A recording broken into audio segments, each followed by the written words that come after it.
So in the last video, the Romans were finding these dodecahedrons. The dodecahedron represents ether. So as you can see,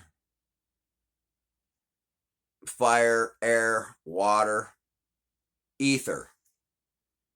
So these guys know what these things were doing. They were manifesting ether with these objects. Here's another look at it. Here it tells what each one's coincides with. The tetrahedron is fire. The cube is earth. The octahedron is air. The dodecahedron. And I can't even say these words. They make it to where you can't even say them. But there it is. What they found in Romans' pockets. Gathering ether. Ether gathering devices.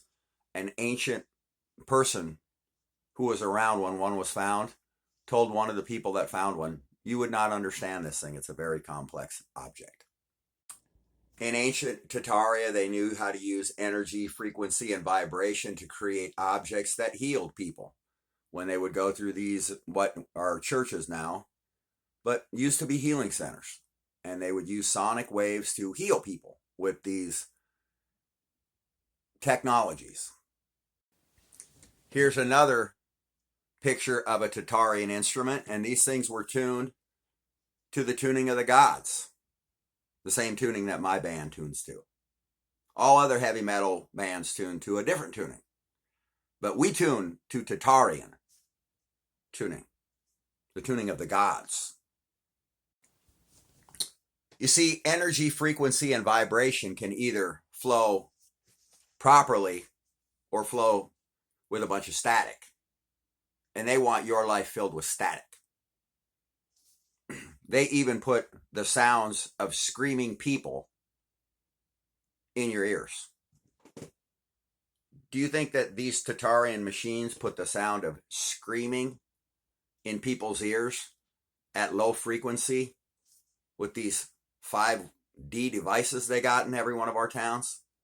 They're pumping the sound of screaming into our brains to keep us frazzled, unhappy, and fucking just frazzled. They're pumping the sound of screaming kids into your head. That's the ringing in your ears, is the sound of screaming being pumped into your head with frequencies. We think that this is also some sort of maybe a pre-version of this ether collection. Who would know? Clearly these pyramids before had these obelisks on top of them. Here's another obelisk on top of a pyramid. What is their true usage? We know it has nothing to do with burying people in there. Could you get somebody to build a mound like that to bury you? No, you couldn't. So it is my belief that these Roman dodecahedrons are ether collection devices that are very complex devices that I believe their true usage, other than healing properties and being able to tune you into the proper frequencies of your magnetic being on this earth. These things have many, I suppose, uses, and I'm assuming one of them might be time travel or some kind of ascension of yourself into some higher realm. These things are specifically tuned to collect ether. This is exactly the shape of the thing that's the ether symbol, is the dodecahedron. That's the symbol of ether. That's an ether collection device. This right here is an ancient Tartarian headpiece. Tell me that it doesn't as well have these little balls all over, much like the dodecahedron. These are to collect ether out of the atmosphere or some kind of magnetism. Something's going on with this. There's supposedly with these helmets, they were able to reach higher levels of ascension. I think they just probably went mad, like all of these clowns do after they go through the wormhole a couple too many times. I think Michael J. Fox is a time traveler. I've said that a long time ago. I think that they've been messing with these devices that they don't understand anything about. Here's more ether collection devices, and they look very similar to these dodecahedrons. They have all of these same little balls, these little bells and whistles all over them. So is that little dodecahedron, like you're seeing right here, is that thing capturing some kind of energy? Could you get energy out in the middle of nowhere with that thing? Who would know? There's probably a lot of uses for it. Like I said, one lady that was a villager that seen somebody pick one up said, you'll never figure out how to use that thing. It's a very complex device. And it's just a ball with a bunch of holes in it. So, very complex device. Here's another dude in the Ottoman Empire. And I'm assuming that probably, who knows where that is. It's got all of these things on there. Exactly like this dodecahedron. Now, these are obviously to collect some kind of either magnetic or ether energy into an object. Here is actual ether being gathered from the sky. Free energy from the sky, from the earth. Free, meaning you don't have to pay for power in this building. We have to pay for power. They didn't.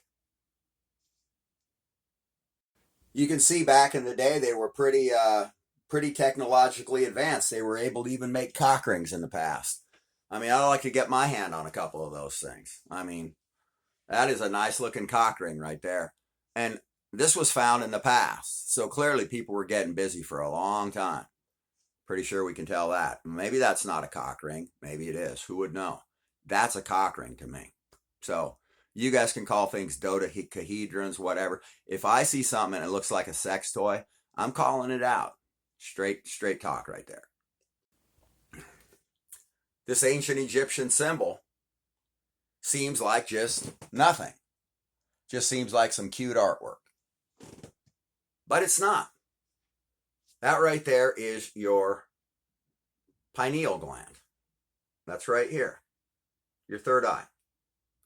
And this is saying energy, frequency, vibration.